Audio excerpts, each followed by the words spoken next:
خبر کراچی سے ہے، جہاں مختلف علاقوں میں تیز بارش کا سلسلہ اس وقت جاری ہے۔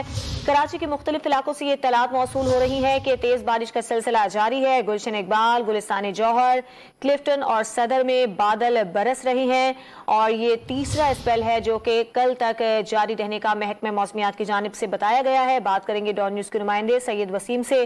وسیم، بتائیے گا کتنی تیز بارش ہو رہی ہے؟ جی دیکھیں، جو گلشن حدیث سے بارش کا سلسلہ کراچی میں شروع ہوا تھا وہ گلشن حدیث، اسٹیل ٹاؤن، بحث کالونی، ملیر 15، کالا بورڈ، ملیر ہالٹ، شارع فیصل، کارساز اور میٹرو پول سے ہوتا ہوا اس تمام جو ضلع جنوبی کے علاقے ہیں جن میں آئی ایچ چندریگر روڈ، وزیر اعلیٰ house, P I D C اور جو اولڈ سٹی ایریاز ہیں وہاں تک یہ سلسلہ پھیلا ہے۔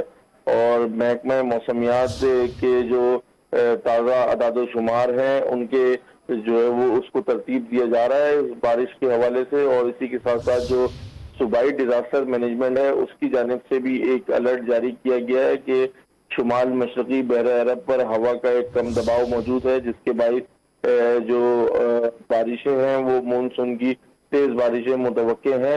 اور اسی سلسلے کی کڑی ہے یہ کہ بارشوں کا سلسلہ آج صبح سے ہی جو ہے وہ شروع ہو گیا تھا اور ابھی تک جو ہے وہی سلسلہ وقفے وقفے سے کہیں پر تیز اور کہیں ہلکی بارش کی صورت میں جاری ہے۔ اسکیم 33 اور سپر ہائی وے سے بھی بارش کی اطلاعات موصول ہو رہی ہیں کہ وہاں پر بھی تیز بارش کا سلسلہ جاری ہے، اور جو سب سے زیادہ بارش ہے وہ قائد آباد، بحث کالونی اور ملیر کالا بورڈ کے علاقوں کے اندر رپورٹ ہوئی ہے۔ جی بہت شکریہ آپ کا سید وسیم۔